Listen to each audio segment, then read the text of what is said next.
ఆశీస్సులు పలుకుతూ ఉంటే ఆయన చాలా భక్తితో ప్రపత్తితో శరణాగతితో ఆలయంలోకి విచ్చేసి ఆ శ్రీయఃపతిని కమనీయ రూపాన్ని దర్శించాలి అని విచ్చేస్తూ ఉన్నారు. యాని కానిచ పాపాని కోటి జన్మకృతాని చ తాని సర్వాణి నశ్యంతి వెంకటేశ్వర దర్శనాత్. ఒకరి స్నేహం వల్ల కానీ కుతూహలం చేత కానీ ఏదైనా కారణం చేత కానీ వెంకటేశ్వర స్వామి వారిని స్మరిస్తూ దర్శిస్తే వారికి దుఃఖం అనేదే ఉండదు. శ్రీనివాసుని కీర్తించినందువల్ల పూజించినందువల్ల విష్ణు సారూప్యత విష్ణు సాయుధ్యం పొందుతూ ఉంటారు అని చెప్పి మనకి ధర్మశాస్త్రాలు ప్రబోధిస్తూ ఉన్నాయి.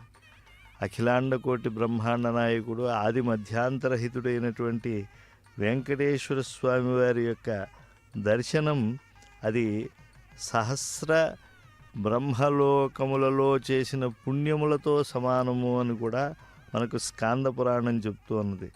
శ్రీనివాస స్వామి వారిని ఒక్కసారైనా అర్చించే వారికి దానములు వ్రతములు తపస్సులు యజ్ఞములు చేయలేదని బెంగ ఉండవలసిన అవసరం లేదు.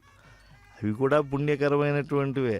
కానీ అంతటి పుణ్యఫలాన్ని శరణాగతితో ప్రపత్తితో భక్తితో చేతులతో నమస్కరించుకుంటూ ఆలయంలోకి ప్రవేశించి దర్శిస్తే పరాత్పరుడు శ్రీనివాసుడు అనుగ్రహిస్తాడు.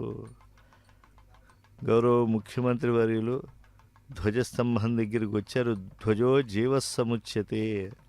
ఆ ముందుండేటువంటి ఆ బలిపీఠానికి నమస్కరిస్తూ, అలాగే ఆలయంలో దేనిపైన గరుడుణ్ణి ఉంచి అన్ని ఉత్సవాలకు ప్రధానంగా బ్రహ్మోత్సవాదులకు సకల దేవతలను సిద్ధులను సాధ్యులను యతీశ్వరులను అందరినీ కూడా ఆహ్వానించడం జరుగుతుందో అటువంటి ధ్వజ స్తంభానికి వామభాగం నుంచి అంటే ఆలయంలోకి ప్రవేశించేప్పుడు ఎడమవైపు నుంచి వెళ్ళి భగవద్ దర్శనం అనంతరం ఆ ధ్వజస్తంభానికి మరో పక్క నుంచి వెడితే అప్పుడు ఆ ధ్వజానికి ప్రదక్షిణం చేసినటువంటి పుణ్యం వస్తుంది. అంటే జీవస్థానాన్ని ఆశ్రయించినటువంటి లభ్యం.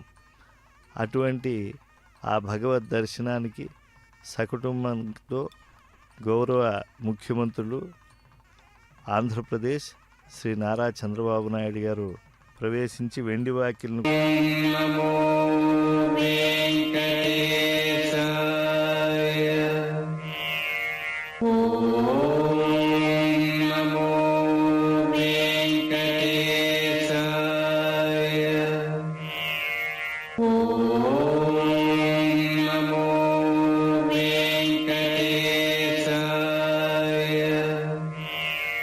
Oh